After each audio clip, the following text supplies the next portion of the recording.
Ma'am, start பண்ணுங்க. Yes. Good evening, the teachers and the students.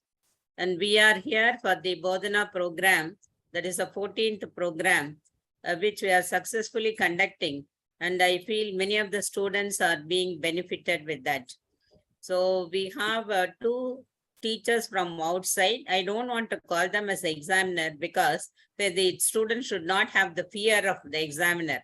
Okay, so there are two teachers from outside colleges, that is Dr. Manonmani and Dr. Ramya, both of them from Coimbatore. Manonmani Coimbatore, no? Both of them of Coimbatore, very excellent teachers. And see, today's topic is going to be on endometrial carcinoma, a subject or a disease which is having an advanced knowledge now of the knowledge about the endometrial carcinoma regarding its pathology, the etiogenesis, everything has been increased now because of the advance in the pathology. We can give a better treatment for the patient, especially with the team of the surgeons, oncosurgeons, radiotherapists, then oncologists, medical oncologists, and as hormones also. They have a great play in this treatment. And there are a lot of advancement. They teachers from hometown, that is Dr. Maheshwari and Dr. Mohanambal. I welcome both of them. I welcome Dr. Manonmani and Dr. Ramya from PSG. I welcome the present girl who is presenting the case, Alagu Sakti, and all the students. And I request the students mainly to get all the benefit, the maximum benefit from this discussion. So you put forward all your doubts and clarify your doubts and get the knowledge. That is what is our aim. And when you appear in the exam, endometrial carcinoma means everybody have a frightening because the questions may be difficult, answers also difficult. So that situation should not occur. So all of you concentrate and clarify your doubts. And incidentally, we also learn the present advancements. So with these words, I welcome all of you for this Bodhana program. Please go ahead. Ma'am, we want to show the CVs, please. Anjaj, ma'am. Pardon? Yes. CV, yeah. Put the CV of Yes, the hometown teachers or the in-house teachers. Dr. Mohanambal, put the Mohanambal CV.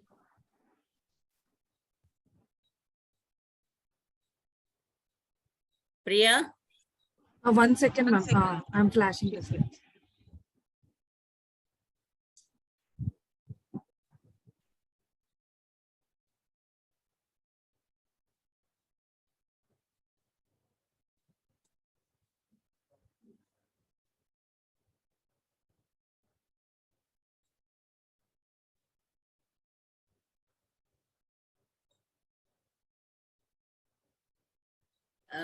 Dr. Kalpana, no, she is the coordinator. She'll be joining us because she is traveling.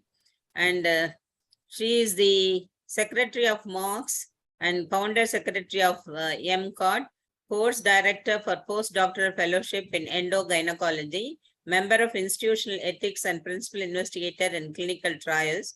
She has got a lot of academic profile and awards to her credit. Next. She is the coordinator of the program. She'll be joining us. And about me, everybody knows. And the teacher from Muthukumaran Medical College, Dr. Mohanambal. She is ex-president Oxy and IMA Perambur. Educational qualification, she is MD DGO from Madras Medical College and Kilpack Medical College. She has 33 years of service and teaching experience, 22 years after passing MD. She has an administrative experience of 10 years and she has been examiner in Dr. Tamil Nadu, Dr. MGR Medical University, and also from Andhra Pradesh, Karnataka, and Pondicherry. She is academically interested and presented many scientific papers. And she has been guide to the PhD students also. Next. I welcome Dr. Mohanambal, Dr. Maheshwari.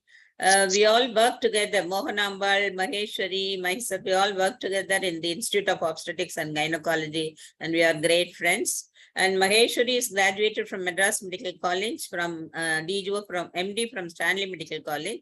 And she has done a DIP&B AIMS New Delhi, principal investigator in the pilot study conducted in Tamil Nadu on feasibility study of female condoms among commercial sex workers in Chennai. Performed more than 20,000 tubectomies, both conventional and endoscopic, under the National Family Planning Program. Retired from state government service as Professor of Obstetrics and Gynecology, Madras Medical College, and Controller of Examinations. The Tamil Nadu Dr. MGR Medical University, that is, she was Controller of Examination in the MGR Medical University, and areas of interest are research and family welfare. Next. I welcome Dr. Maheshwari. Next is Dr. Manonmani from Coimbatore. She is Professor in HOD Department of OG Coimbatore Medical College Hospital, and she is UG and PG from Madras Medical College. And she has many awards: Best Outgoing Student Award from MMC 1990, Johnson Medalist MMC, Tamil Nadu State Best Doctor Award August 2019, Special Award from the Collector Coimbatore District in 2021. And she has held many special positions like COGS Managing Committee Member, Co-Chairperson, Present President of COGS, and District MTP Committee Chair, and Chief District Obstetrician, District BMonk Trainer, service in Tamil Nadu government for 25 years, UG PG teacher for 16 years, and she has many publications, national and international papers. Special interest is high risk obstetrics and infertility. I welcome Dr. Manonmani. Thank you, ma'am. Dr. Ramya, she just said she is a student of us. The Maheshwari and myself did her PG in Madras Medical College. And she is a professor and unit chief of obstetrics and gynecology, PSG, Institute of Medical Sciences and Research, treasurer of Coimbatore Obstetrics and Gynec Society from 2019 to 2022. Her interest is ultrasonography in obstetrics and gynecology and endogynecology. She has been affiliated to FOXI and IMA. I welcome Dr. Ramya. Now the students are there, and it is your role now. Thank you. Dr. Alagu Sakti, she is going to present the case on endometrial carcinoma.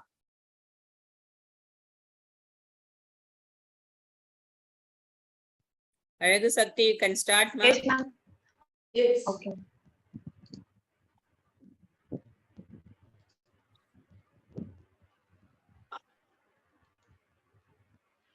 Thank you, ma'am. Good evening, one and all. I thank TNFOG Society for giving me this opportunity. Myself, Dr. Alagu Sakti, a third-year postgraduate from Muthukumar Medical College, Chennai. Mrs. Vijaya, age 55 years, coming from Chengalpet, a homemaker by occupation, belonging to socioeconomic class grade 4, a para 3, live 3, a post-menopausal woman, came with the chief complaints of bleeding per vaginum for past 1 day. History of presenting illness, complaints of bleeding per vaginum, 1 episode for 1 day. She changed one pad per day, not associated with clots of pain. No history of vaginal discharge, no history of abdominal pain, no history of increased frequency of maturation, stress or urge incontinence, no history of constipation or bleeding per rectum, no history of mass abdomen or no history of mass descending per vagina, no history of postcoital bleeding, no history of taking any hormonal therapy, no history of loss of appetite or weight loss. 1 second. Alagu Sakti, you Yes, have been ma'am. attending all this Bodhana program, no? Yes, ma'am. Yeah. See, don't say no history, no history, no history and all. Give a relevant negative history. ma'am. Okay. Right? Okay, okay. Right. Go ahead. Okay. Menstrual history, she attained menarche at the age of 14 years. She had regular cycles with the flow lasting for 4 to 5 days. She changed 2 to 3 pads per day. Menopause attained 5 years back, which was sudden cessation of menses following her regular cycles. Alagu Shakti? Marital history, married at the age... Alagu Ma'am? Shakti? This menstrual history, Yes, what are the ma'am. points which are significant for your patient? Significant in the context of endometrial Early... early menarche and late menopause. Is this patient having early menarche and late menopause? Yes, ma'am. She had early menarche at the age of 14 years. Is 14 years early menarche? In the same way, what is the menopausal age of When will current? you call it 48 as, to 52. when will you call as late menopause? After 52. But your patient, you said she's 50 years. And 55. Yeah, 55 and attained menopause 5 years. So probably she had attained menopause at 50. You mean to say now it is delayed menopause or late menopause? No. She has attained menopause. No, Yeah. at the age of 50 years, ma'am. 50 years. So we cannot say like she has attained late menopause, right? What's the importance of early menarche and late menopause? How does it contribute as a risk factor? Ma'am, the duration of exposure to estrogen The reproductive cycle is long, increased. so the exposure of hormones is a long period. Okay. Let's continue. Marital history, married at the age of 16 years, no history of multiple sexual partners. Obstetric history, para 3, living 3, spontaneous conception after 1 year of marriage, all institution full term normal vaginal delivery, all children are alive and healthy. Last childbirth was 30 years. Contraceptive history, pubertal sterilization done, no history of intake of any oral contraceptives or intrauterine contraceptive devices or barrier contraceptives. Does it have any impact on the present case scenario? Go to the previous slide. Go back to the previous slide. Okay, contraception history and what about endometrial carcinoma? So you specifically said there is no history of intake of any oral contraceptives, right? What does it have effect on endometrial carcinoma? It is a protective factor. It is a protective factor. I think you know, look down to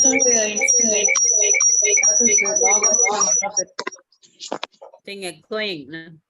Ma'am, so, Okay, Ma'am? go ahead. What is the, see, they asked you what oral contraceptives. Is it a risk oral factor yes, ma'am. for endometrial carcinoma? It is a Yes, protect. How it is a Yes. So it protects. ma'am estrogen plus Yes, ma. Yes, go ahead. I don't How think is we are it not able to hear protective? you. ma'am, How is it protective for endometrial carcinoma? ma'am,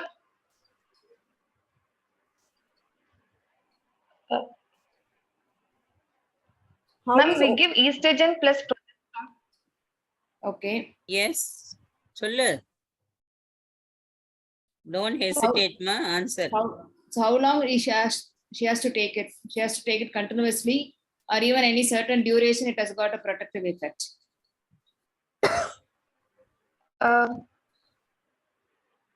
she can take Yes. continuously for 5 years, ma'am. Okay. Even oral contraceptive pills taken for 5 years have a protective effect, right? Okay, proceed. Effect. Yes, ma'am. Need not be continuously taking for a long time. Even a short duration, if they take, it has a protective effect. Yes. Proceed, ma'am. Past history of similar episodes of bleeding per vaginum 3 months back, for which she was advised evaluation, but she did not undergo it. Now she has come to our hospital. History of COPD, not on treatment. No history of diabetes, hypertension, tuberculosis, epilepsy, or hypothyroidism.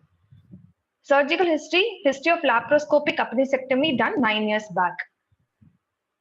Okay. Alagu, Mama, Manonmani, excuse Madam. me. Yes, ma'am. See, one thing you should have said in your presentation, the first one, this is the second episode of postmenopausal bleeding. Now you are telling no one episode 3 months back. So when you present ma'am. itself, the complaint itself, you should say this is the second episode. Okay.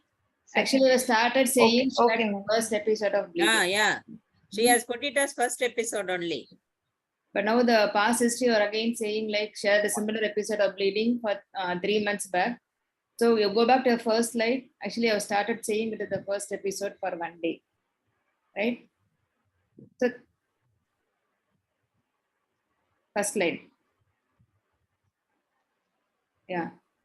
See, I said it is a first episode. Then coming back in the next subsequent slides, we mean to say she had bleeding 3 months back. So this is an exam when you are because this Bodhana class are for the exam point of view.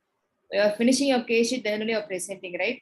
So you should have correlated what you have Yes, written throughout the case sheet and check. There is no like one page it is like one episode, subsequent a third, and the bottom of the page you are writing it as she had a bleeding again 3 months back. Okay. These are all the small things which you will Okay. miss out, but it will have a bad effect in the exam. Okay, right. Okay.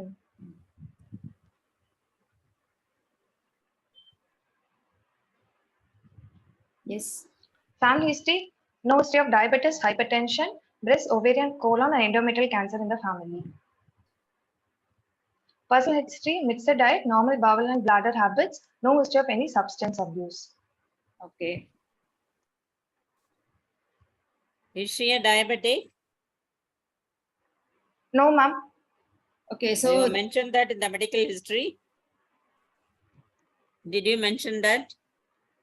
Yes, ma'am. Yes, ma'am. Okay, okay. the family history, no? So why do you ask about, come back to the family history, why do you ask about this breast, ovarian, colon, and endometrial cancer in the family?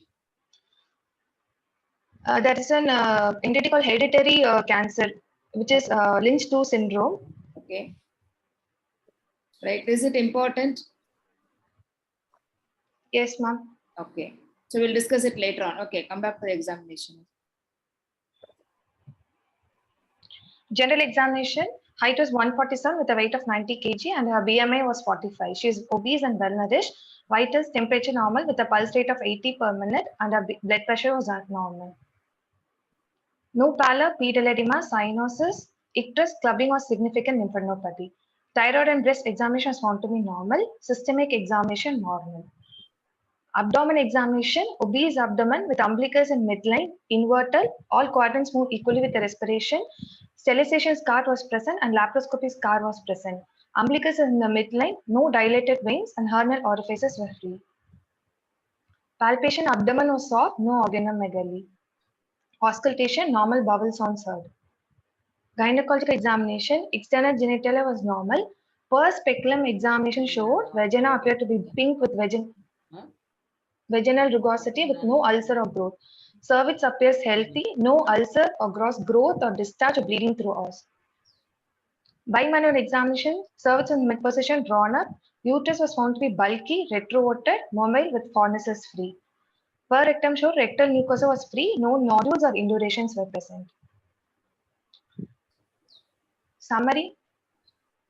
Ma'am, can I go to summary, ma'am? Yeah.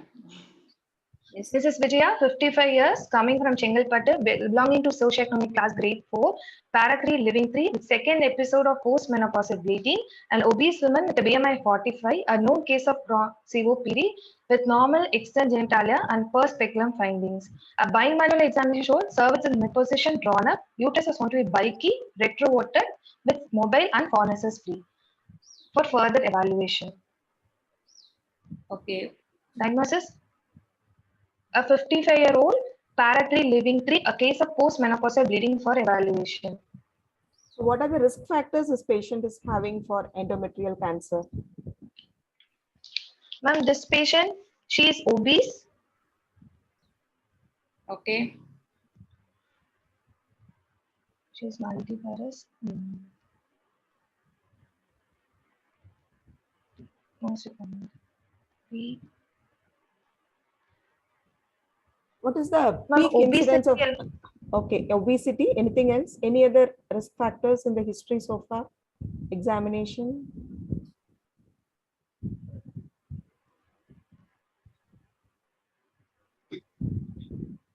No, ma'am, she had regular cycles.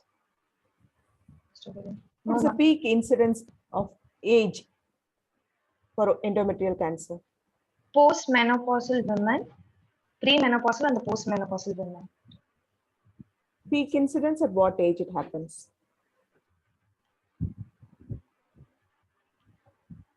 As the population ages, as the women ages, there's more chances of her getting an endometrial cancer. Increases. So increasing age, it's more common. The peak incidence is around Ages. 60 to 70 years. So anyway, 55 is close to the peak incidence age. Any other risk factors in the history examination so far? Nothing. Isn't it not? No, ma'am. What are the risk factors for endometrial Yes, cancer? The risk factors for endometrial cancer are nulliparity, Okay. obesity, Okay. infertility, Okay. PCOS, a functioning ovarian tumor, a woman on hormonal therapy or woman on tamoxifen therapy, diabetes, hypertension, Lynch 2 syndrome. You said oral contraceptive pills Other- are protective for endometrial cancer. But now we are saying A hormonal post-menopausal woman, a post-menopausal woman on estrogen therapy. Okay. And then unopposed estrogen therapy. That's very, very important. If she's been given a combination, it's not a risk factor, but the patient is being given only on estrogen without progesterone, who has a uterus, then that becomes a risk factor. Okay. So our patient has only one risk factor, that is obesity. The other one is increasing Obesity. age. 50. So how will you evaluate this patient? She has come with the second episode of postmenopausal bleeding, ma'am. First speculum has been done. So now I like to do a complete blood count, and So I when like you to do do a one per speculum transveg. I'll examination- do one pap smear. You should have said that. I'll do a pap smear. So why are you doing a pap smear? To rule out cervical carcinomas Only cervical carcinomas? and any malignant cells will be detected in the pap smear. So for ruling out endometrial carcinoma also, you are using pap smear. So what is No. the rate of pickup of endometrial carcinoma by a pap smear? Will pap smear, 30% malignant cells.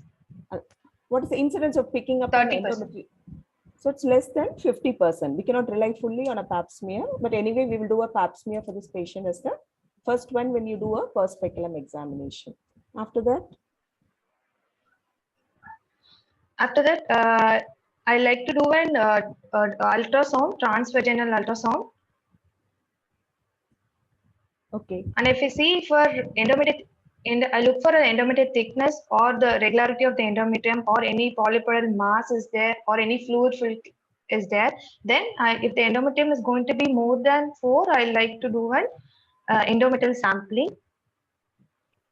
See, this particular patient, she's Ah. already had a Bleeding. postmenopausal bleeding once. She has come with a recurrent bleeding. So even in this case, you are going to wait for the endometrial thickness, or you can go ahead. I'll do an endometrial sampling, ma'am. Using what? I'll do an endometrial sampling. Using It can be done as an OP procedure. Yes. Pipple. yes. OP procedure using a pipple plastic cannula. Okay. So any other instruments you know of for endometrial sampling? Carmen's cannula can be used. Okay. Carmen's cannula can be used. What size? So you should be specific, right? What size? Cannula size. It is 4 7, and ma'am. see 7 and all. It's very 4. big. So I've seen Commons cannula, right? It is office procedure without dilatation. Only 4 can go in. Even 5 and 6 you need dilatation. You're going to do it as office procedure. So common syringe, if you're using it your MBA purposes, you can the 4 mm size. Then you can go for aspiration. Okay, right? Then so what are you going to do next? So You are in a tertiary center. transvaginal. Ultrasound can be done. So Okay. you are going to do only transvaginal. You will not do transabdominal. We can do, ma'am. It's not we can do, we should do. Isn't it not? We should. If you are doing only transvaginal, what are the things you can miss? Which might lead on to postmenopausal bleeding. Ovarian. Can we say? There might be an ovarian mass, there might be an associated fibroid. All those things sometimes in transvaginal we might not pick up. So you always say a pelvic ultrasound with a transvaginal screening for endometrial thickness. Transabdominal and transvaginal are always complementary to each other. One cannot replace the other. So your answer should be pelvic imaging with transvaginal sonography. Okay. Yes. So you said it's the bulky uterus. So tell us the reasons for bulky uterus. This particular patient. You can rule out. Ma'am, she's a Paris woman. Okay. Ma'am, Yes. Any she's other? a Paris woman. Okay. One. She has done she had a previous surgery, so the uterus is gone up. No. So you said it is patient gone up, but is different from a size of the uterus. Okay. See, the clinical case discussion never goes in the textbook description, right? It will not go the same way as the textbook describes. So the clinical case in the exam, whenever you are saying any case, the discussion goes from then on there only. Okay. So you said it is a bulky uterus. So in a bulky uterus, what are the reasons for bulky uterus? One is Paris, but she had attained menopause 5 years back. So you anticipate what? Uterus no more is bulky. It should. Sure. Yes, ma'am. Anything else that can cause? And Associated what? ma'am, Associated what could be there in the uterus to have the increase in size? Could there be a any intrauterine fibroid or fibroid is? So endometrial malignancy, could there be a pyometra? So all those things you should look in the yes, ma'am. Yes, ma'am. Yes. Next. Next, what do you do? So how are you going to evaluate? One is your ultrasound I've done an office biopsy. Then next step.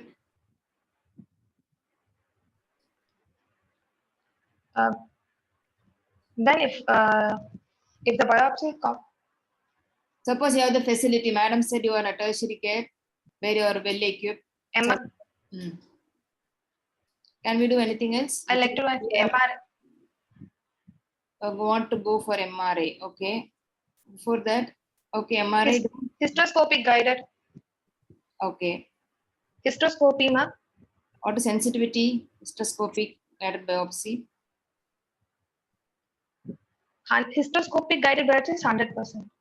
Okay. What else you can see in the hysteroscope? Can you do office biopsy? We can see. Can you do office biopsy with hysteroscope? Yes, ma'am. Okay. Yes. So this patient, ma'am, we can see. This patient, you have done a sampling and biopsy. So what is the commonest endometrial pathology you are expecting in a postmenopausal bleeding? Is it endometrial carcinoma the commonest, or what are the commonest? No, ma'am. Atrophic order of occurrence. Yes, you're right.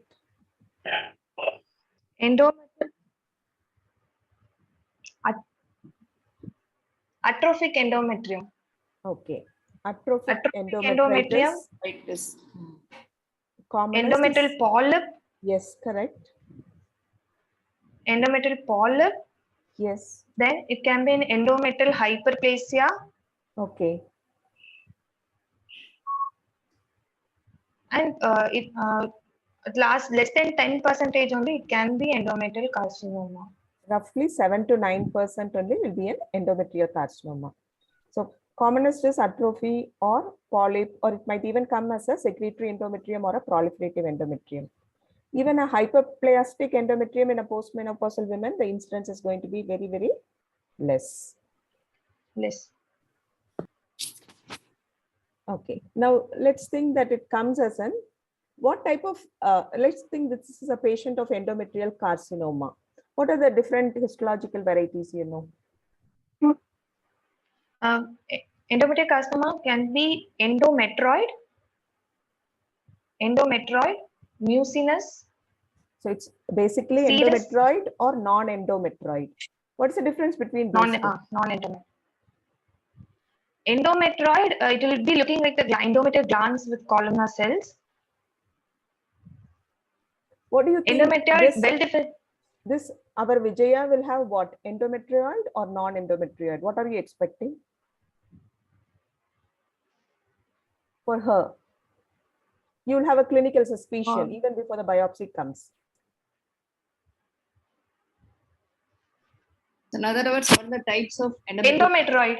In type 1 and type endometrioid. Yeah, type 1 and type 2. Estrogen, obesity, type Okay. 2. So type 1 is endometrioid carcinomas. What are the features of those? Carcinoma. Type 1, it is estrogen dependent. Yes. It occurs in the premenopausal younger age.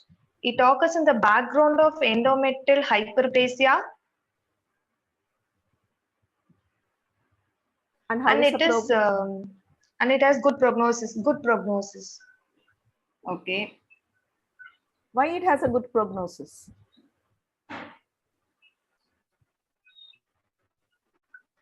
But the grading, About the grading, ma. it is confined to the it is confined to the uterus. It usually presents with abnormal bleeding in quite early stages. So the diagnosis usually we make it quite early. And since it's hormone responsive, the prognosis is good for a type 1 endometrioid carcinoma. What are the features of type 2 carcinomas? Type 2, it occurs in postmenopausal women with atrophic endometrium. It is not estrogen dependent.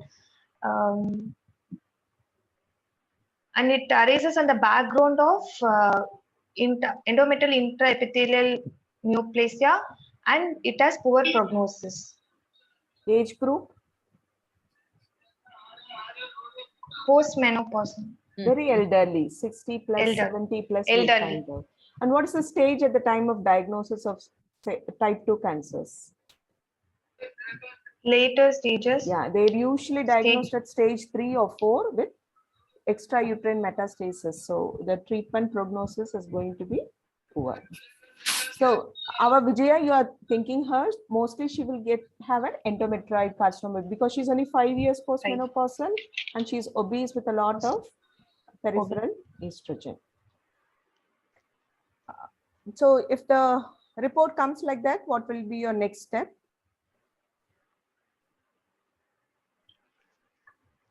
Ma'am, it is going to be What are the other types? it's When going to be type 2 cancers, what are the other cell types?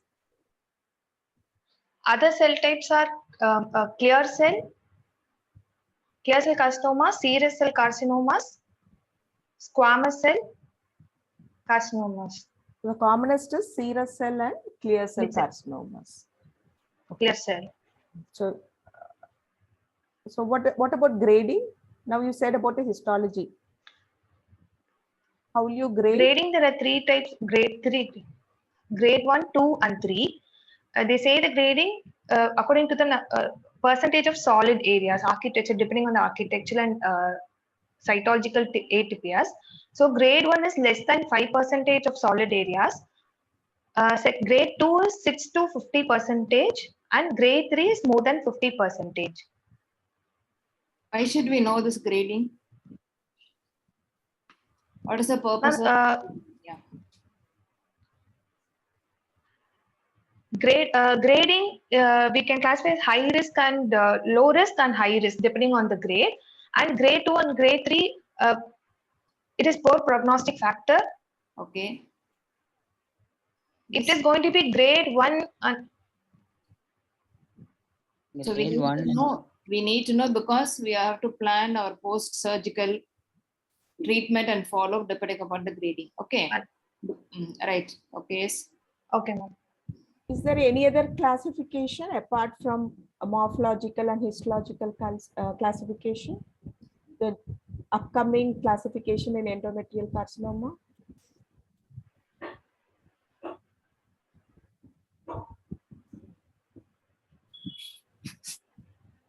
Anything like molecular profiling? The new concept in endometrial carcinoma. Yes. Molecular aberrations in type 1 and type 2. In type 1, there is microsatellite instability or microsatellite deletions, or there is mutation in P10 gene in type 1. In type 2, there is mutation in P53 gene and E-cadherin. So what is the use of this molecular profiling? Why do we need it?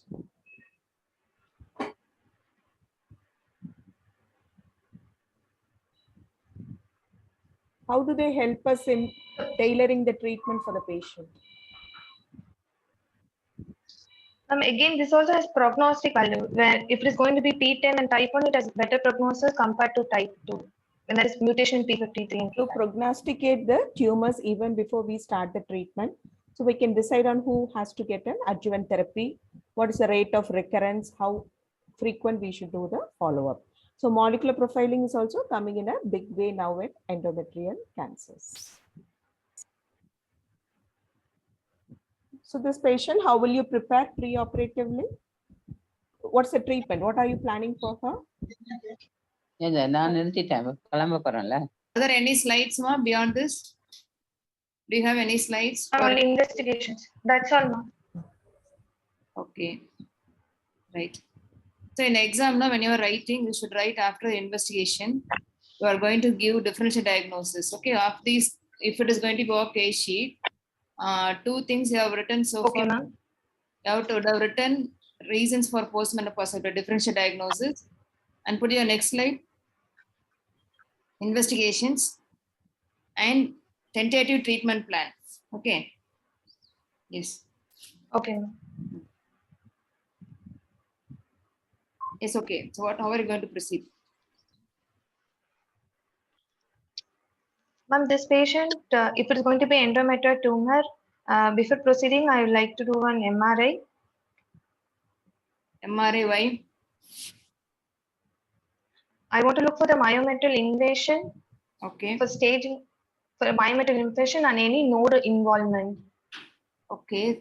CT of suppose patient is not affordable. Is there any better investigation? Can we do anything else if MRI cannot be done? CT can be done for better for soft tissues like node involvement. MRI can be done, should be done. Okay, suppose this patient has got an extension into the before that, to tell the staging of endometrial carcinoma. What is latest staging? Okay. Stage 1, the endometrial carcinoma is confined to the uterus. Stage 2, stage 1A. In stage 1A, no or less than 50% of myometrial involvement. 1B, more than 50% of myometrial involvement. Stage 2, the disease involves the cervix. Stage 3, it is classified as A, B, and C. In stage 3A, there is involvement of the serosa or the adnexia. Stage B is involvement of the parametrium, and stage C is either pelvic. C1 is pelvic lymph nodes, and C2 is para-aortic lymph nodes. Stage 4 is again, it is distant metastasis, in which it is again classified as A and B. Stage 4A is involvement of the bladder or the rectum. Stage 4B is distant metastasis like pulmonary or the inguinal lymph nodes. Okay, so general examination, did you specify which had a lymph nodes, inguinal lymph nodes? Did you look for it? Go back to your slides, general examination. No, Go back to your slide. Yes, general examination. Ovarian malignancy, you should be specific in the exams to look for your commit. There is no supraclavicular nodes. Okay. No significant lymphadenopathy, right? So if it is going to be a there is inguinal lymphadenopathy, did you look for it? Did you look for it? Yes, ma'am. Right. Okay. Yes, ma'am. Right.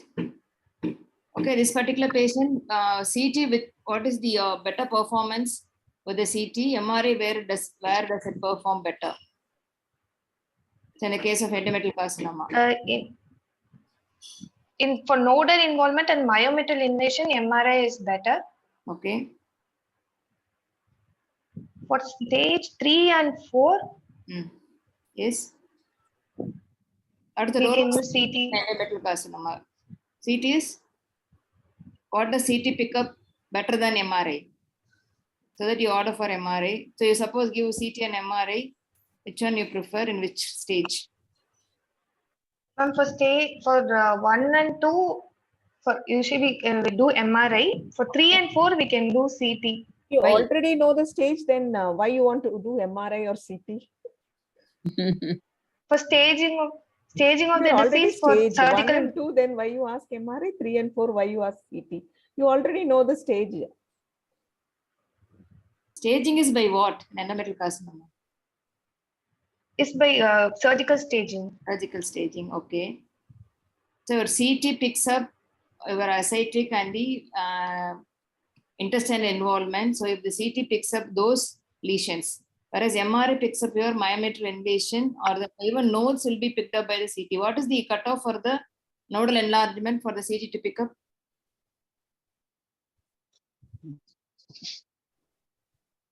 So it should be more than 1 centimeter for the CT to pick up the nodes. Okay, and then for myometrial invasion, your MRI picks up better.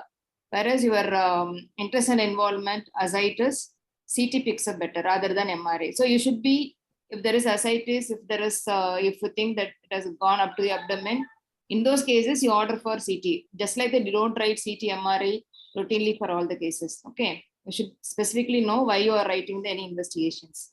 Okay, yes. What shall we do with this patient? Ma'am, if this histology is endometrioid and if there is less than 50% of invasion, she'll come under stage 1. And if the grading also grade 1, we can go for See, grading, Total- how do you have before you subject the patient to surgery? How are you going to have the grade? And the involvement? Only by MRI. MRI will know the myometrial invasion.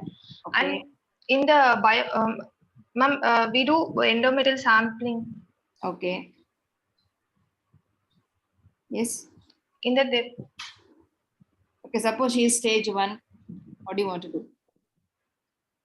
This patient. 50. stage 1 and Yes. she is low risk candidate, low risk, she comes in low risk, so we can do total abdominal step Okay. with bilateral salpingectomy. Okay. I'll do Yes. a staging laparotomy, ma'am, first. Okay. Can you say how do you do staging laparotomy? Yes, ma'am. Patient on anesthesia and supine position. The abdomen is open in subumbilical midline incision. Abdomen is open in layers. Then Okay. first the peritoneal fluid is collected.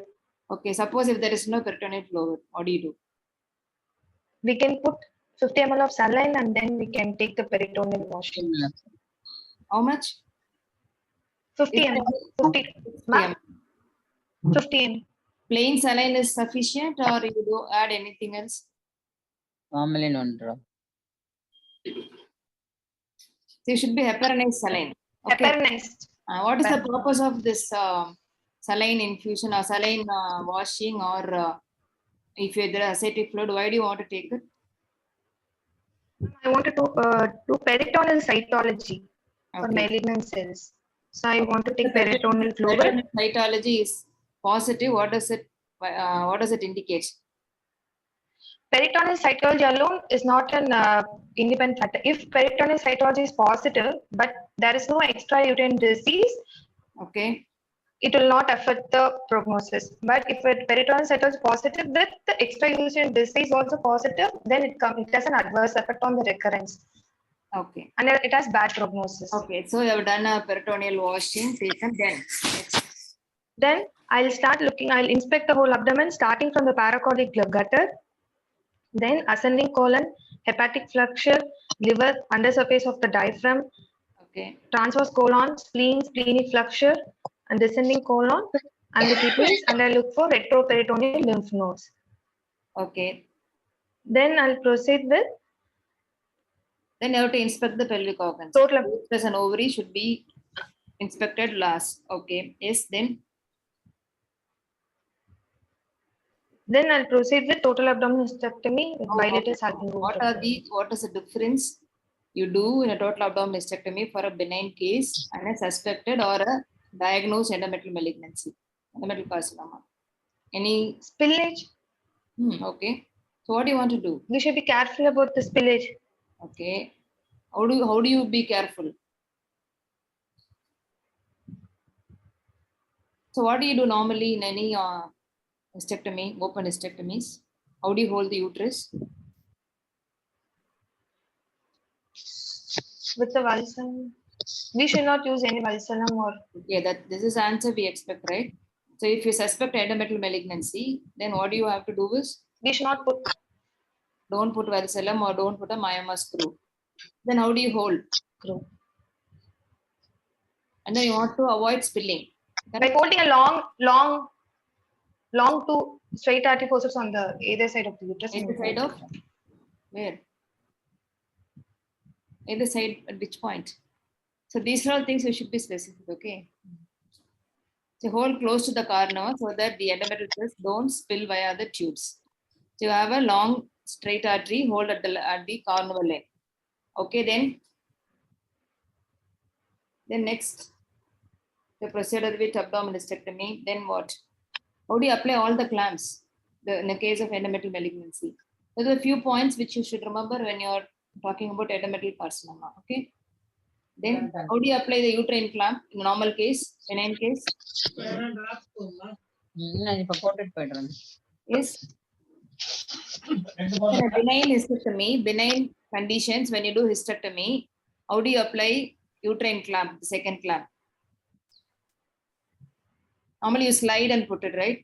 Close In a to benign case. In a malignancy, you don't slide. Just close to the cervix, you apply, don't slide and put the clamp. Then what about the final clamp or the vault? It should be lower down from the cervix so that the uterine cells doesn't spill into the vagina. So these are the few things you should be careful when you do a hysterectomy for a endometrial malignancy. Okay. Yes. Then. Okay. So they are done a TAH, total abdominal hysterectomy, bilateral salpingoophorectomy. Then.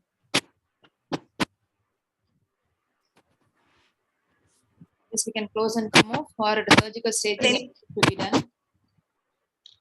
No, I'll check for the notes. Okay. Do you want to take momentum? A momental biopsy can be taken, ma'am. Should be. Should be taken.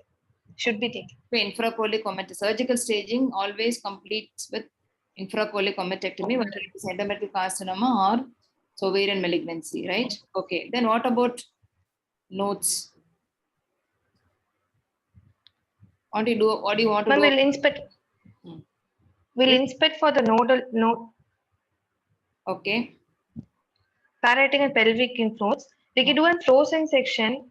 If the pelvic lymph nodes are going to be positive, then we have to do lymph node dissection.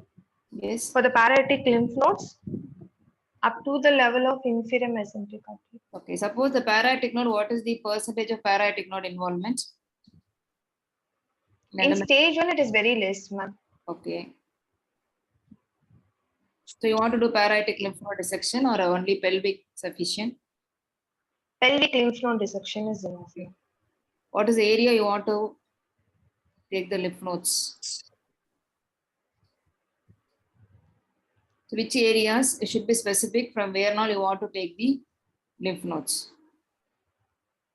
Any technique is there to decide which nodes to sample?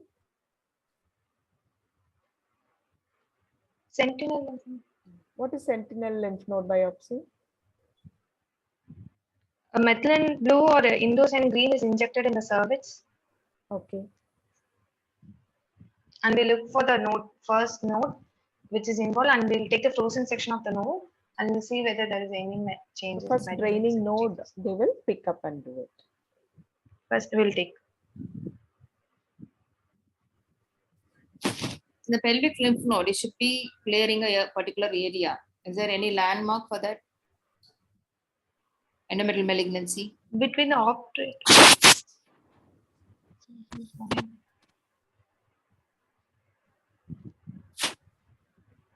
You know? So what are the nodes you're going to take? What is the lymphatic drainage of endometrial malignancy?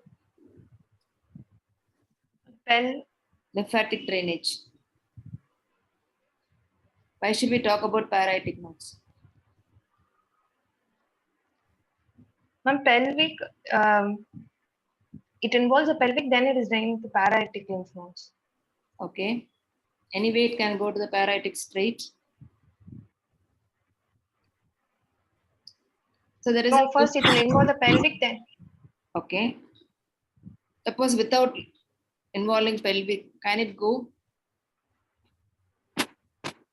parietic without involving the pelvic nodes? Is there any possibility it can go to the parietic nodes?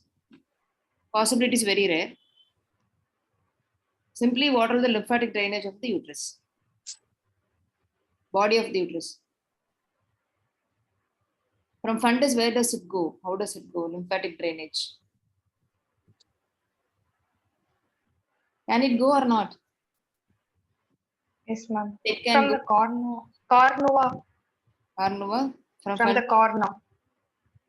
Carnova it can go via the ovarian vessels, even to the parietic, even very, very rare then. Okay. Yes. So we need the area of clearance. So it should be specified anatomical landmarks for endometrial malignancy. From A to A, you want to give clearance, borders. So starting from I'm operator now. obturator, we talk about only in the carcinoma cervix. Okay. Right. Sentinel node. Okay. Here in a endometrial malignancy, it is more of a pelvic, yes, or pelvic nodes or clearance, area of clearance from where you start and give, just like that you cannot go and pick one node and say it is involved or not. From you have to look at a specific area in a case of endometrial malignancy. So starting from mid-common iliac artery to the circumflex iliac artery crossing the external iliac and medially ureter and laterally psoas muscle. So the node, it should give clearance in that area for your endometrial malignancy nodes. Clearance area is this. And from inferior mesenteric to the top of the middle common iliac artery, you should give the parietic node clearance. Okay. So these are all the areas where you give clearance when you're going to go for a surgery. So you should be prepared to remove all the nodes from those area, right? If there is frozen section is not available. Okay. Yes. Then it has been done. Then what do you want to do next? Parietic lymph nodes. Okay, done. Surgery is done, over. So what are the complications you can come across when you're doing surgery? There may be spillage of bleeding. Okay. So what are the complications you have for this surgery?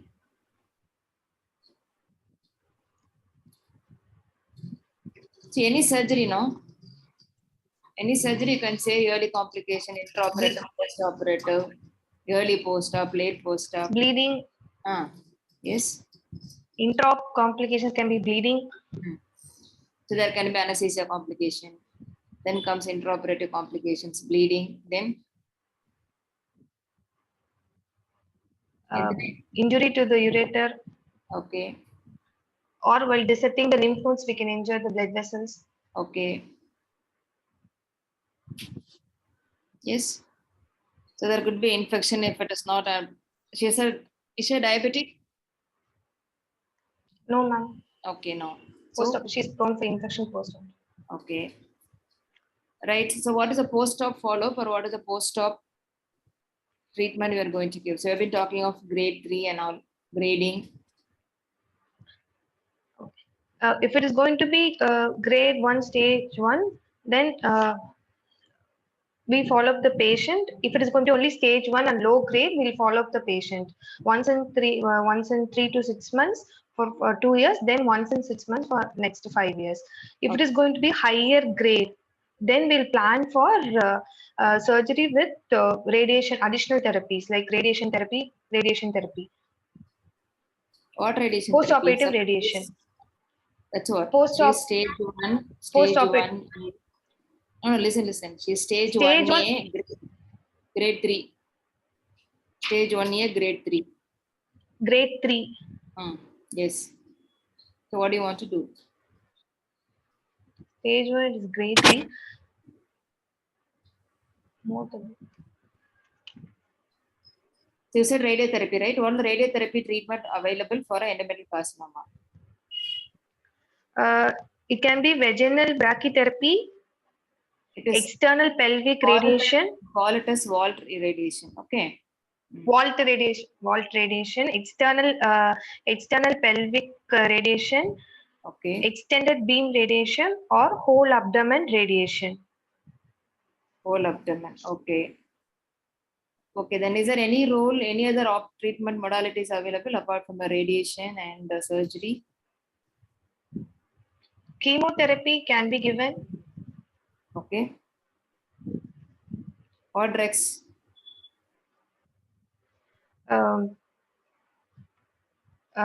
Cisplatin, Okay. TAP regimen, ma'am. Paclitaxel, adriamycin, and cisplatin. Okay. Ramya. This patient, as madam said, if you want to avoid complications for this particular patient, what all will you do pre-operatively?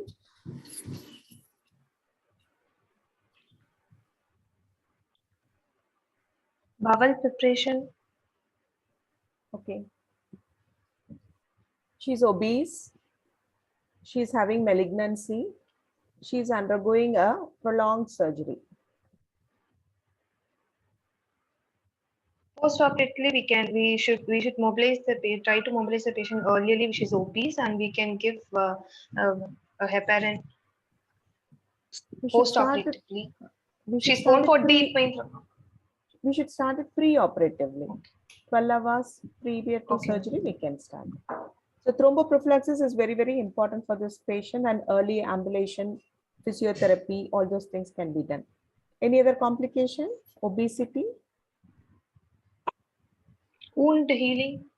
Yeah, wound healing will be very poor.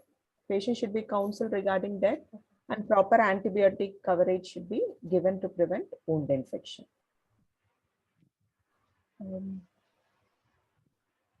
Does any tumor markers have a role in endometrial carcinoma? It doesn't have role, but if you're going to do CA-125 pre-operatively, post-surgical, it can be used whether after the surgery it will reduce. You can use it as a follow-up in case it is increased pre-operatively. Other tumor markers doesn't have a role in endometrial carcinoma. Okay, let's go stage-wise treatment. Early stages, you said if it's a low-grade disease, you will go for only a surgery and then follow up the patient. What is the rate of recurrence during the follow-up period? You said once in 3 months, I'll ask her to come for 1 year, once in 6 months next year, like that you were saying. So what is the recurrence? When is the recurrence very high? In stage 1, ma'am. In any patient, in any endometrial CA patient operated. When the grading is more, when the grade or she has additional poor prognostic factors, rate of recurrence is more. I'm asking the time period of recurrence. 2 years. Yeah, most of the recurrences happen within 3 years of the primary treatment, and more than 50% of the recurrences are local recurrences. So how do you follow up the patient when they come to you? You said follow up is once in 3 months. What do you do? 3 months. Ma'am, we can so we when we send her, we tell her about what she has. If she's having any vaginal bleeding, she has to report back. We advise her the symptoms of recurrence. So once she comes, we'll do a local examination by using per speculum examination, and we'll look for any local metastasis is there. If the patient is asymptomatic, if the patient doesn't have any symptoms, she comes after 3 months. We can, if she's asymptomatic, we don't do anything. But if she's going to be symptomatic, then we can do a pelvic scan, abdominal scan. Okay. Even if she's asymptomatic, we'll ask her to come at that stipulated period and do a pelvic examination. We'll at least put a Yes, yes. speculum and see for the wall. Yes. What's the role of routine pap smears in follow-up? No, it is not recommended. It is not Cost recommended. effective, it's not recommended. Only symptom directed examination should be done. There's no role for any chest x-ray or anything. So now this patient, let's think she was stage 1A, grade 1. We operated, and since she's very early disease, we are not giving any adjuvant therapy for her. And she's coming to you for follow-ups. What are the other advice you will give her?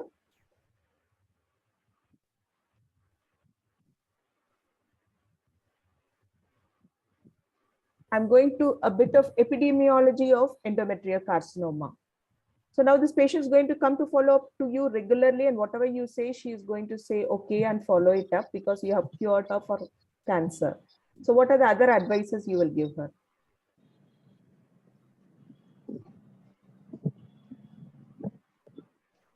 So she was obese, no? What advice? Reduce weight. Reduce Why weight. should she reduce weight? Estrogen, reduce the estrogen content. That's all. What does obesity do? It causes peripheral conversion of androgen to estrogen by the adrenal glands. Androstenedione to estrogen. So second cancer recurrences are all very common in a patient who are maintaining the same weight as they did it before. So we'll ask her to change lifestyle modification. For example, the same thing happens. Think our Vijaya is 25 years, yet to be married. But because her BMI is 45, she has got the same staging and grading of endometrial carcinoma. How we are going to treat her? She is only 25 years old and she's just married. So we have to try doing a fertility sparing surgery or treatment we have to give her. How will So you do it? we can give her progesterone. What progesterone? What dose? Megestrol acetate 40 to 160 milligram for 3 to 6 months can be given. Okay. And we have to follow up her with 6 months with endometrial biopsy. What are the other advice you will give her? If it is going to be stage 1, Stage 1A, grade 1. In biopsy, endometrial sampling. so we have to keep following her up. Okay. Following her up, and we tell her we also tell her that she is going to be on progesterone therapy. So the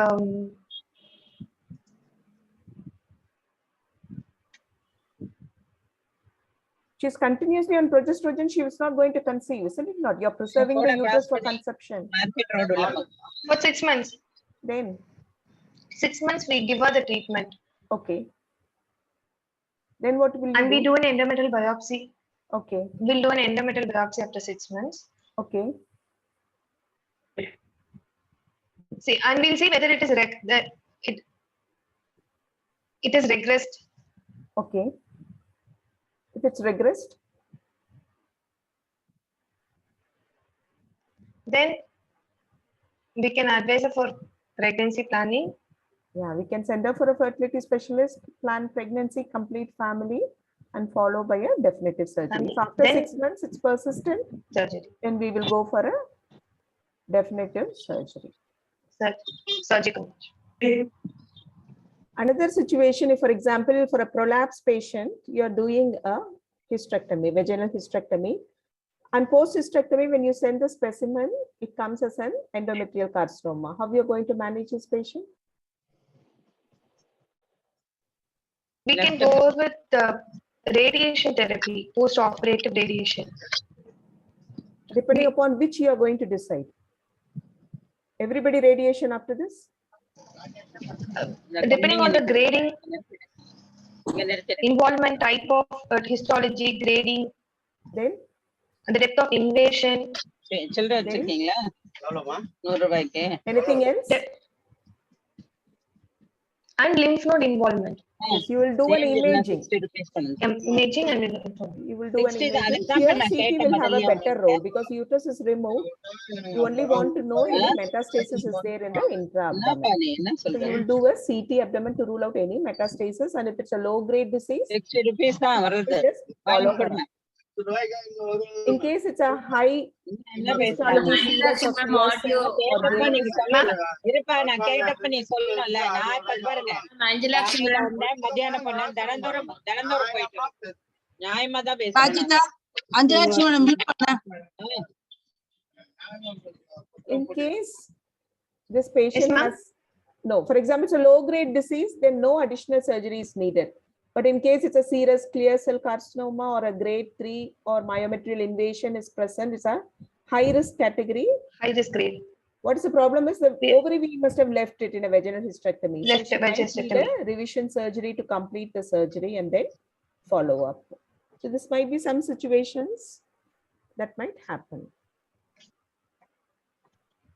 So this particular patient, she has a carcinoma, she has a daughter, 25 years.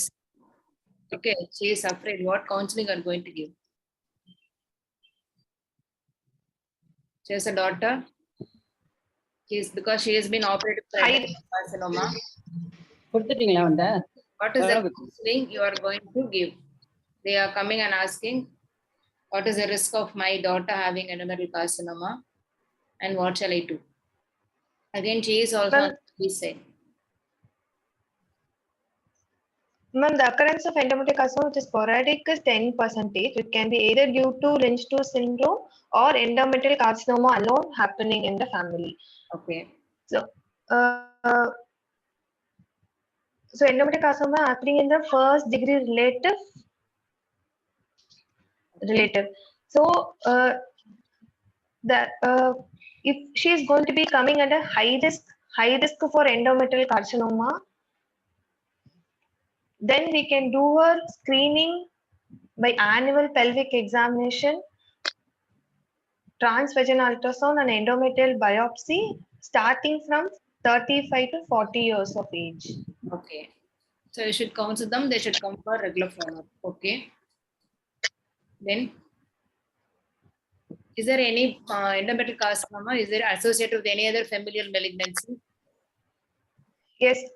Yes, ma'am. It is associated with colon, ovarian cancers. Okay. And breast cancers. So if she is at high risk for endometrial carcinoma, we ask her to come for annual checkup. And if once she has completed her family, we can advise her for surgery because in Lynch 2 syndrome,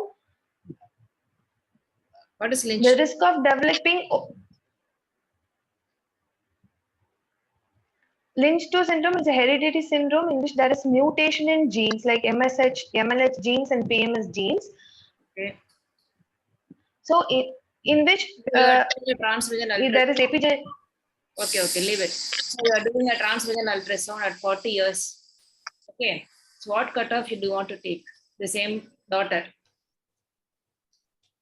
Endometrial carcinoma, her daughter, she has come at 40. I said you are going to see her transvaginal ultrasound once a year from starting at 35 years. 40 years she has come for transvaginal ultrasound. So what is your cutoff? In other words, for the endometrial thickness?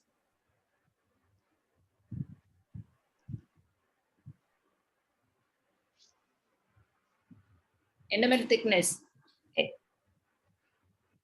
12. Ma'am, I'll see in this phase of cycle she is cutoff is 12 mm. Ma'am. Yes. So don't be very hesitant. Should be a specific answer. Only one answer is there for that. Suppose postmenopausal, what is your endometrial thickness cutoff?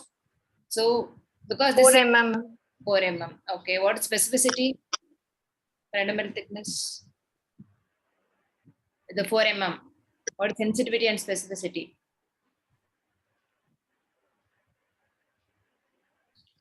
The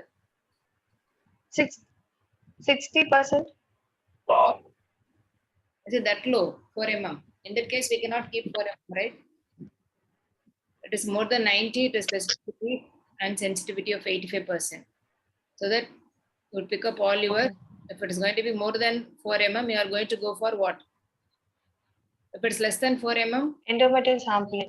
sampling has to be done. If it is less than 4, Yes. Less than 4 mm, we have to do, if she's coming with a complaints of postmenopausal bleeding, we have to do one sampling. okay. If it is more than 4 mm, mandatory. If less than 4 mm, other possibilities you have to think of. Whereas in premenopausal, it is only 12 mm the cutoff. Okay. Yes. Actually, Ramya is talking about the stage-wise management. When I entered it. Yes, So Ramya. stage 1A, grade 1 and 2, you're going to do surgery. No adjuvant therapy. You're just Therapy. going to follow her up. Surgery. But stage, yes, Stage 2, we are only bothered about adjuvant therapy, isn't it not? So everywhere in endometrial carcinoma, the primary treatment is surgery. We are going surgery. to do one extrafacial hysterectomy with bilateral salpingo-oophorectomy Salpingo-oophorectomy. with lymphadenectomy. Lymph- Lymphadenectomy does not have any therapeutic value, but it has been included in the staging process. So we are going to do it even for the earlier stage, because if it comes node Early level, stage. then the patient need not go for the more traumatic and morbid related radiotherapy. So that is advantage of doing a lymphadenectomy. So so whom all will you give adjuvant therapy? Whom all you will not give adjuvant therapy? When I say adjuvant therapy, it's radiotherapy or chemotherapy. So we divide the patient into low risk, intermediate risk, and high risk. High risk. Who are low risk? Low risk is stage 1A and grade 1 Okay. is low risk. Intermediate risk is stage 1B or stage 1A with grade 2 or 3 is the intermediate risk without lymphovascular invasion. High risk category is any stage with grading of 3 and lymphovascular invasion comes under high risk category. So if it is only a low risk, then surgery alone is sufficient. If it is going to be intermediate and high risk, we have to go with adjuvant therapies. So for intermediate high risk therapy, if it is going to be stage 2, we can give a surgery with vaginal wall radiation, vaginal brachytherapy. Okay, now I If want it is going to give you an example. Okay, Stage ma'am. 1A, grade 1, serous carcinoma. What's your treatment? I have to give post-operative therapy. Radiation I have to give. Why it is Because only it is serious. Serious is serious. okay. Other than endometrioid, everything will become a high risk histology. Any other cells, High risk. even if it is a grade 1, stage 1, still we are going to put them under clear cell, serous, all those things undifferentiated, everything under high risk and given adjuvant therapy. Stage 4, how you are going to treat? When you say stage 4, you mean it is metastasis? It is matter. Okay, how you are going to treat her? It's inoperable. So the main even inoperable, but we have to give them radiation. First we have to try to reduce the tumor size. Definitive is surgery. We try to remove all the visible lesions. So first, how will you? We can go with first stage 4, whole abdomen radiation, chemotherapy or whole abdomen radiation. So we'll go for what We give chemotherapy. What is the chemotherapy called? When you give before surgery, that chemotherapy is called as? Neoadjuvant therapy. Yes, neoadjuvant chemotherapy. We will start with neoadjuvant chemotherapy, give 3 cycles. Adjuvant chemotherapy. Then try to debulk. Then we do a cytoreduction. How much ever is possible, we are going to remove. And for the remaining tissues, we can either go for a radiotherapy after that. Or in case the patient is very old, fragile, will not be able to undergo all those multiple modality of treatment, we might either go for a palliative chemo or a radiation. Radiation is also its directed. Radiation therapy. For example, the patient has a big lymph node with lymphedema or profuse bleeding or bone metastasis or brain metastasis with symptoms. We might give a local radiation to control the problems produced by the metastasis, even if you're not going to go for a whole radiotherapy. So that is a management for stage 4 disease. Stage 3. Stage 3 is what? Stage 3. Stage 3 is involvement of the parametrium, serous or adnexia or lymph node involvement, parietic and the pelvic lymph So nodes. here also the Here also again, so we can surgery with post-operative radiotherapy should be given. or we can go even here for a neoadjuvant chemotherapy, reduce the bulk, Chemotherapy. reduce the extent of the disease and go for a surgery. What type of hysterectomy you will do over here? Stage 3. Radical hysterectomy. Yes, we will do a radical hysterectomy or a modified radical hysterectomy, but the margin should be free of the disease. That's the most important thing. Yeah. Stage 2, what is stage 2? Stage 2 is involvement of the cervix. Is it just involvement of the cervix or something else? Stromal, cervical Yeah, stroma. Glandular involvement will still fall under stage 1. Only when the stroma is involved, we'll call it as a stage 2. So what's the Stage 2. treatment for stage 2? Stage 2 is we have to remove the uterus with the node, surgical management. We can either do only surgery, then the radiation, or first we can go for radiation, then we do an surgery. See, stage 2 is only the cervical stromal involvement, nothing more than that. So you can do a modified radical hysterectomy so that the margins are free. And you can do a pelvic and parietic lymphadenectomy. If the lymph nodes turn to be negative, then risk of metastasis is very less. This patient also, if it's a grade 1 or 2 disease, stage 2, we can just follow her because she'll also fall under early stage disease. So stage 1 and 2, 3, 4, mainly in endometrial carcinoma, we want to remove the uterus or do a cytoreduction. That is a basic principle. And adjuvant therapy, depending upon the patient is low risk, intermediate risk, or high risk. It's not only stage wise, it's also grade wise, it's also histology, type of cells are important, myometrial invasion is important, lymphovascular space invasion, all those things are very important to decide. What is the prognosis?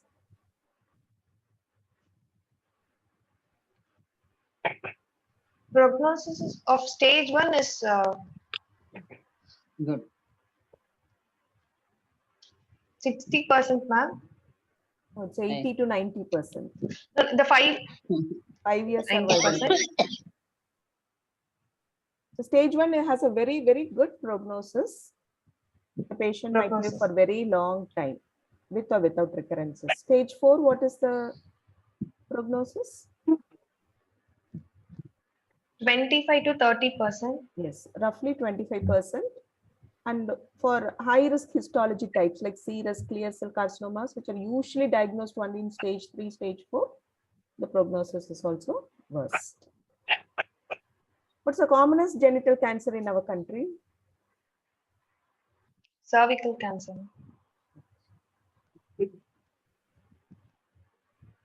Any screening? But having said cervical carcinoma, we have got a robust screening for cervical carcinoma. What is your say on endometrial carcinoma? No, screening is a cost-effective method for endometrial carcinoma. So routine screening cannot be done. Okay. For only high-risk patients, we can screen them. Okay, good. Is there any vaccination? No. Anti-obesity vaccination.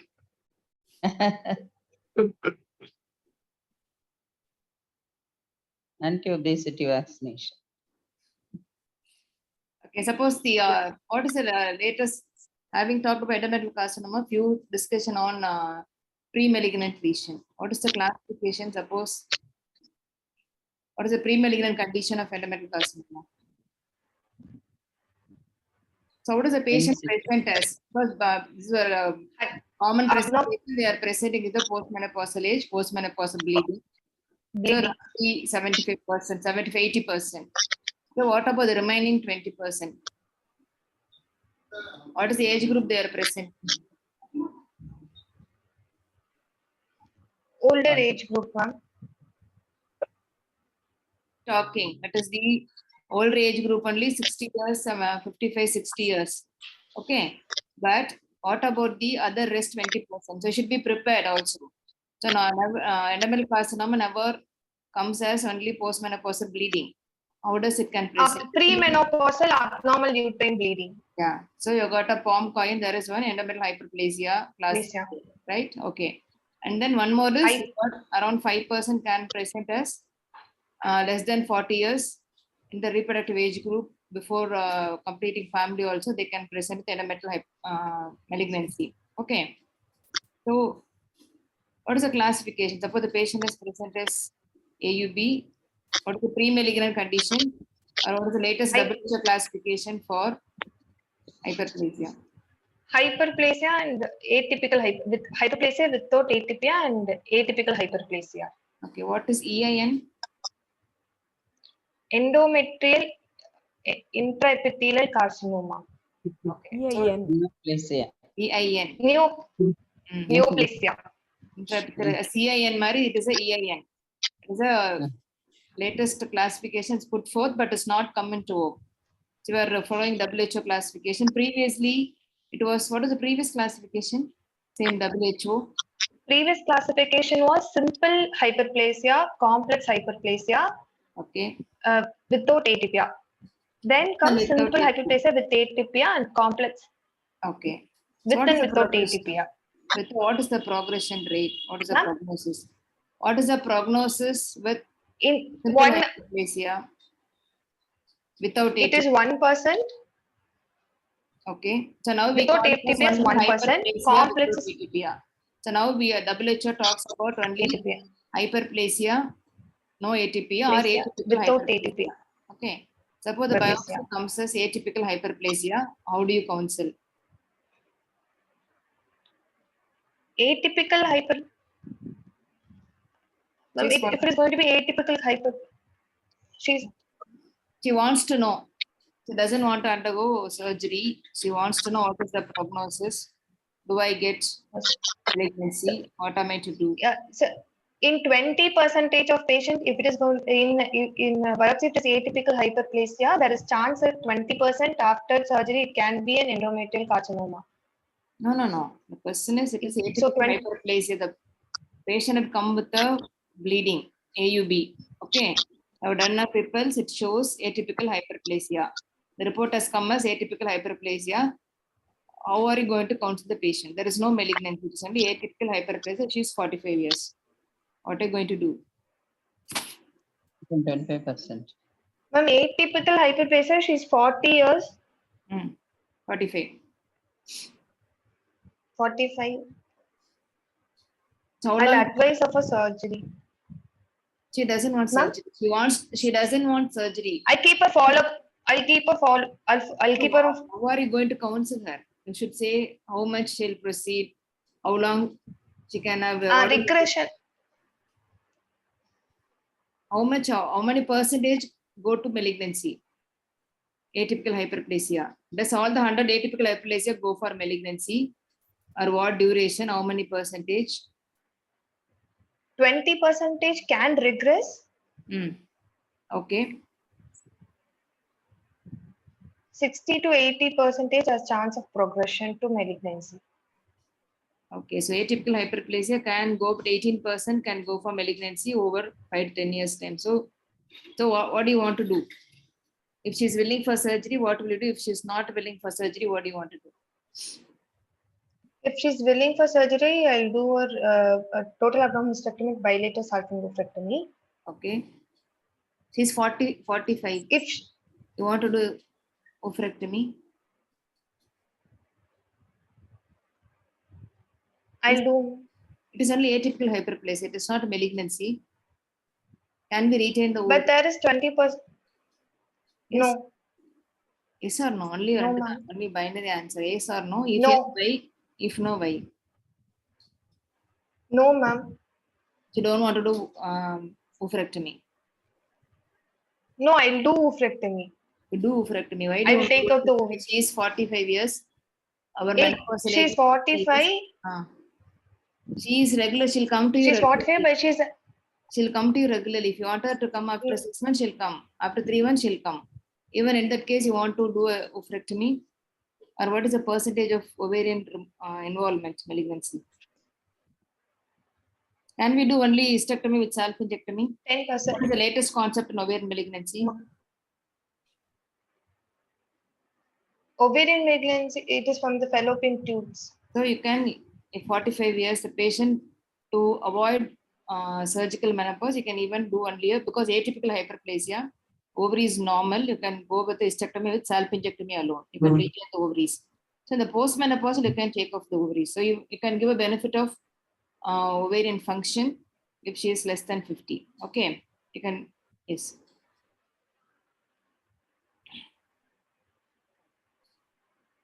Anything else? And then malignancy I talked about. Suppose what is the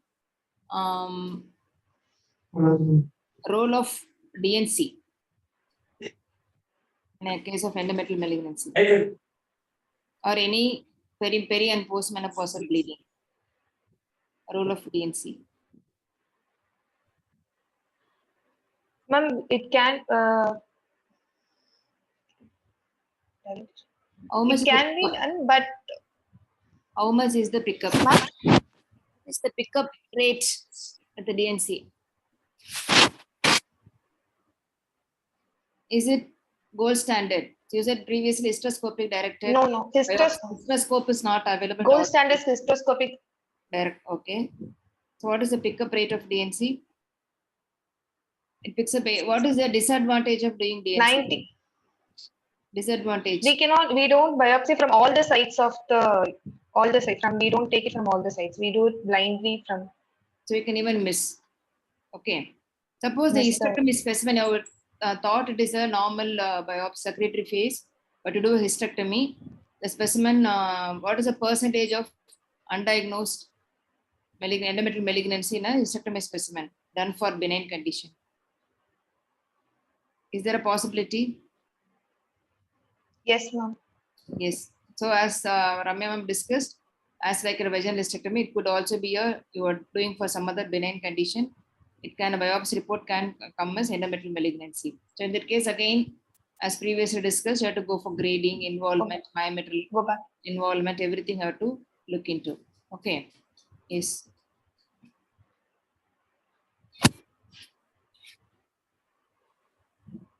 Is there any questions? Is there any role for progesterone apart from in young women who wants to preserve the uterus? Yes, ma'am. Where else you can use progesterone in endometrial carcinoma? Any other situation? If it is could be estrogen progesterone receptor positivity, we can use progesterone. Metastatic recurrence, you can use it also as a palliative when the receptors are positive. That's the only role for progesterone. Any other device you have been talking about, magistral acetate and norethistierone, any device can we use for endometrial grade 1, stage 1? You have been talking, no? Orally, any other thing you can use, you can insert? Progesterone orally, or else we can also use it as In local. Local. What is that? Intrauterine devices. Complete this LNG-IUS. LNG. Levonorgestrel intrauterine system can be used. So can we leave it or should we remove it? So when do you want to do a repeat biopsy? Because it is a very early stage. After 6 months. So when do you want to? After 6 months. 6 months. Okay. 6 months.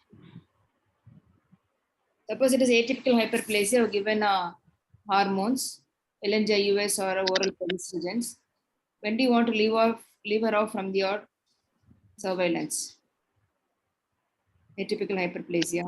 We keep her on surveillance. Ma'am. Okay.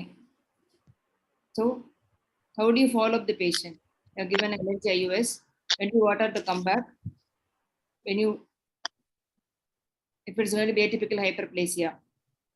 We ask at 6 months we do an endometrial sampling. Okay. Yes. Then again we ask her to follow up. How often you want to do endometrial sampling? You ask her to come every 6 months. You are going to go do it continuously, or when do you don't want to do the endometrial sampling? Or what is the frequency and time limit? How many times you want to do? Or when do you want to cut off the treatment and go with the definitive treatment of hysterectomy? If it is not regressing, when we do serial biopsy and if it is not regressing, Okay. then we'll go for surgical management. Good. If surgery regressing. So you do biopsy subsequently for 6 months. If 2 subsequent samples become negative, then we can follow up with the once in 6 months only with the symptoms. If symptoms recur, if the endometrial hyperplasia again it is not regressing, then we can go for hysterectomy. And if you're not sure that she cannot come for follow-up, in that case also don't take a risk to proceed with hysterectomy in a case of atypical hyperplasia. Okay. Whereas in early disease, as already discussed, if it is a stage of grade 1, stage 1, once family is completed, you have to go for 3-1. You have to do a sampling once in 3 months. So 2 consecutive samples become negative, you allow for IVF conception and do hysterectomy after delivery. Okay. Yes, Ramya, I think why the role of laparoscopy? So I've been talking about yes. Laparoscopy can be done.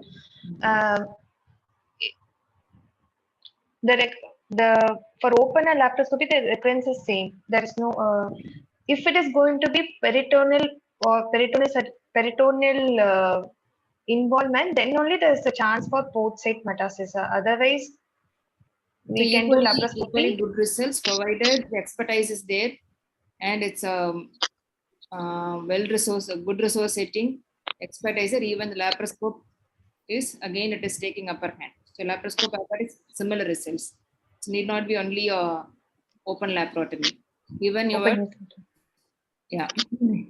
robotic has come a long way. So in again the infrared camera you can use, as we have been discussing already. Indocyanine can be injected and you can go for a selective lymph node dissection. So what is the problem with the complete lymphadenectomy in a case of endometrial carcinoma? Complicated post. Yes. Complications. So it is more morbidity. So patient has lymphedema, okay, lymphocyst formation. So if it is not indicated very early stage, that is where the grading all coming in. Okay. Suppose the patient's carcinoma breast patient, right? The family, one more carcinoma breast is there. She is on tamoxifen. They want to know because they have treated her endometrial carcinoma. Her sister is having CA breast. She wants to know whether she can have. She is on tamoxifen. The woman on tamoxifen therapy in which there is BRCA mutation, she is more prone to develop CA endometrium. Okay. So what do you want to do? Patient on tamoxifen therapy, oncologist sent the patient for gynec examination. She has brought to you. What do you want? Ultrasound look for the endometrial thickness. Okay. Suppose patient is on letrozole, aromatase inhibitor. Then what is the role of letrozole in CA breast on CA follow-up patients? Tamoxifen follow-up. CA breast. Tamoxifen, we have to look for the endometrial thickness. Okay. Tamoxifen has an estrogen agonistic action on the endometrium. Okay, so it is more prone for again endometrial malignancy, whereas letrozole doesn't have all places it is anti-estrogenic. So patient on tamoxifen, it should be because the endometrial thickness there is a polypoid-like growth. Whenever you are taking biopsy for a patient on tamoxifen for any postmenopausal bleeding, you should inform the pathologist. Okay, you can give a little bit allowance because there will be a little endometrial hyperplasia. Where in letrozole there is no problem for endometrial malignancy. So you should always think of this when you are following up the patient with CA breast and hormonal therapy. Okay. Right. Anything I've left? So whenever the patient comes for follow-up, you should ask for the distal metastasis also. Role of PET scan in endometrial malignancy. Thankfully, you didn't say PET scan, right? The role of PET scan in endometrial malignancy. When do you want to do PET scan? Is there any role or not? Distal. This no. No, there is a rule, No. but you should be specific with patients you want to do. Distant metastasis. So when you think distant metastasis means what?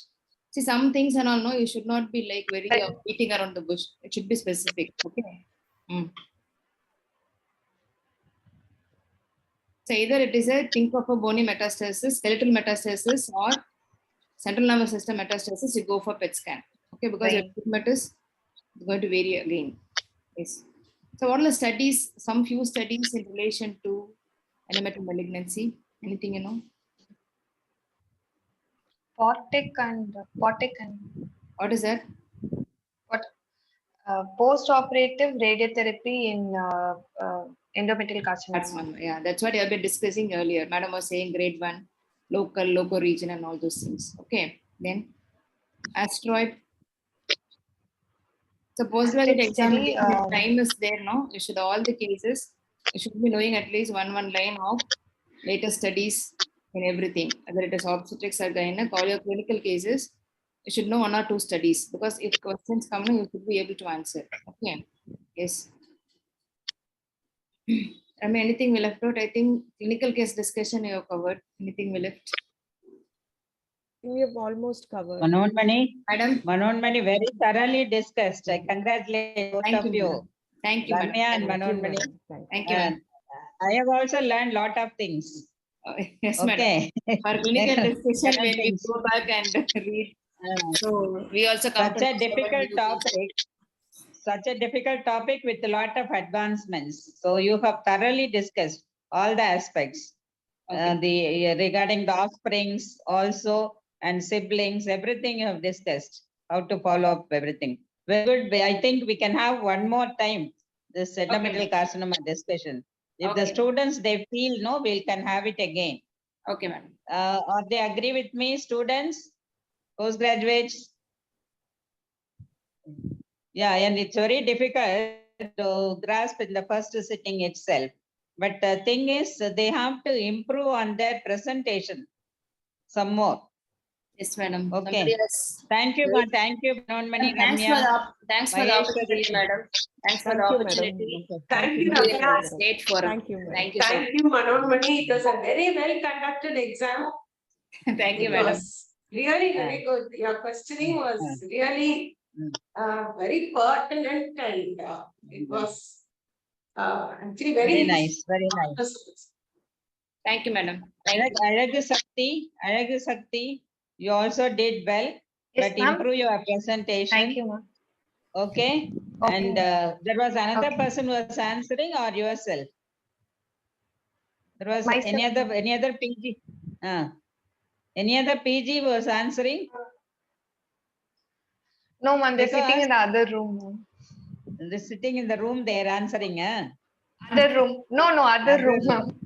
Okay. all the postgraduates, it is not like the question will not go as per the textbook. So whatever the question you are going to, whatever the answer you're going to say, the question will only come from those answers. Okay, and then the discussion can go anywhere from single point. Because the evaluation is what is not what you learned about the complete case. It is about what you have understood regarding the subject and anything and the advances. But you are not supposed to commit any mistakes in the basics. Okay, for example, this case, if you take what you basically committed is the start with first episode and saying it at the end of the second episode. They have written under second place, but they have not gone through and corrected in the first page. That shouldn't happen in the exam. Okay. Right, you have done well. Thing is, you have to present more so that you can have the what to say, don't stop in between. So you would talk continuously. Okay. So you are in between stopping and answering, stopping. So few answers, few questions you can think and answer. From some few you can talk fast. Okay. You should learn such a way. Ma'am, thank you, ma'am. Thank you for the opportunity. Thank you, ma'am. Thank you, Manonmani. Thank you, Alagu Shakti. Thank you. Thank you, ma'am. Okay. Thank you, everyone. Right. Bye. Thank you. Bye. Madam, thank you, ma'am. Thanks for the opportunity. Thank you, ma'am.